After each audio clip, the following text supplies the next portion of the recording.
Hi, my name is Taylor, and today I'm going to be talking about advocacy or exploitation, the reality behind true crime.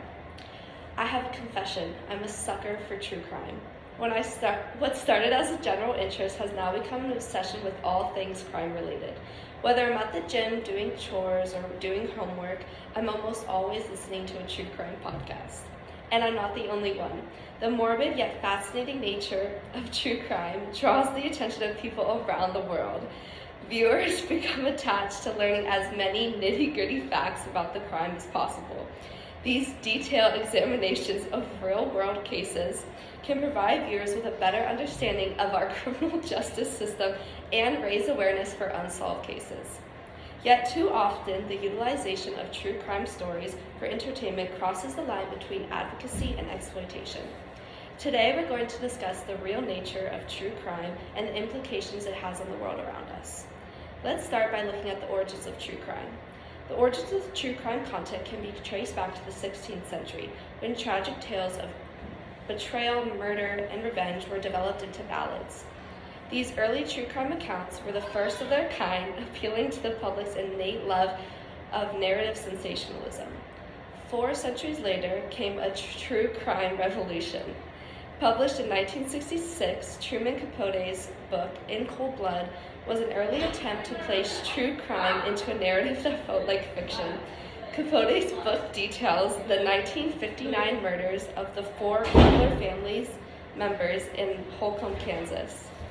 Due to his modern novelistic take on this real true crime story, Capote is often credited for establishing the profitability of this genre. Capote's telling of the Clutter family murders, as well as Charles Buglosi's 1974 Helter Skelter, set the standard for all true crime content to come. Once popularized by Capote's book in 1966, the true crime genre began to spill over into other mediums such as movies, television shows, and now podcasts. In 1966, Capote's popularization of his book, the true crime genre, Errol Morris' 1988 documentary film, The Thin Blue Line, set the stage for how true crime content can be produced and promoted to an audience and make money. Morris's documentary examines the trial and conviction of Randall Dale Adams, who was accused of shooting Dallas police officer Robert W. Wood in 1976. Through his filmmaking, Morris raised fundamental questions about the death penalty and drew attention to the cracks in our justice system. As a result of the information presented in The Thin Blue Line, Adams was exonerated of his charges and set free.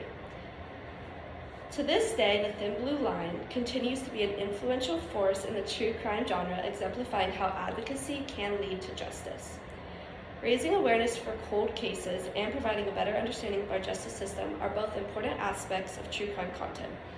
Forms of media such as podcasts have been bringing much-needed attention to hundreds of unsolved murders and disappearances throughout the U.S., specifically advocating for underrepresented victims such as Indigenous and African American women.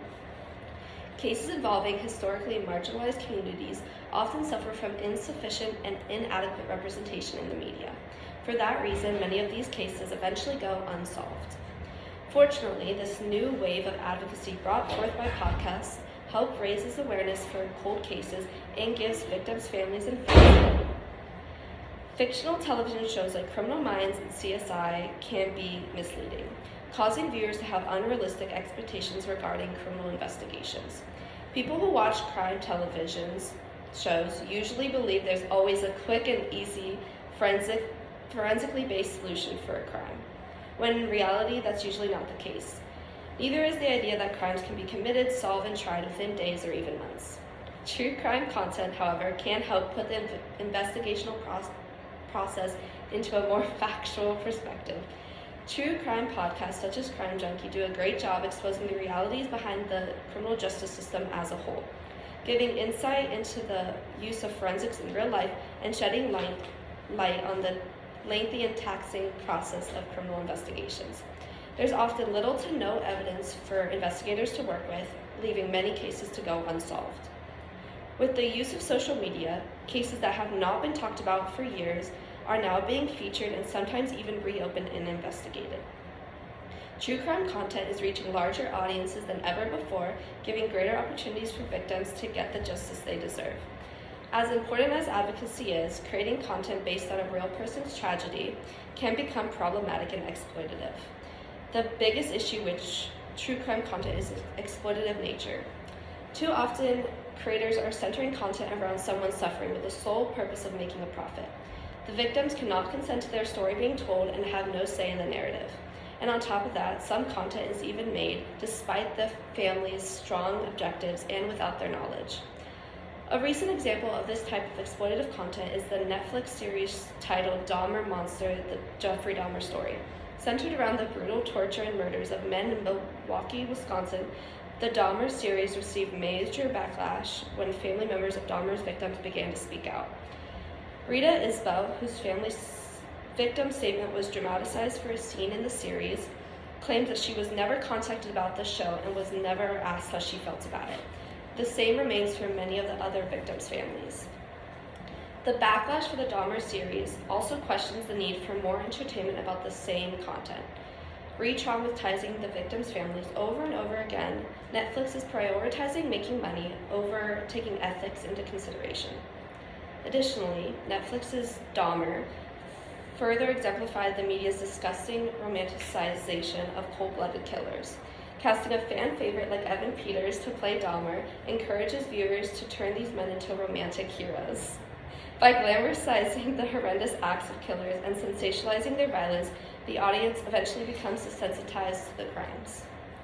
Instead of glamorizing a murderer, we should honor the victims. As a society, it's important to remember that real people are affected by these crimes and take them into consideration before producing true crime content. True crime content has the ability to spread awareness for underrepresented cases and give audiences a realistic perspective into the investigational process. However, when true crime content crosses that fine line, it becomes exploitative and problematic. Whether glamorizing crimes or profiting off a tragedy, true crime content is often carelessly produced with an insensitive and cruel disregard for the real lives affected. Acknowledging the difference between advocacy and exploitation can help utilize true crime for justice rather than for profit. Thank you.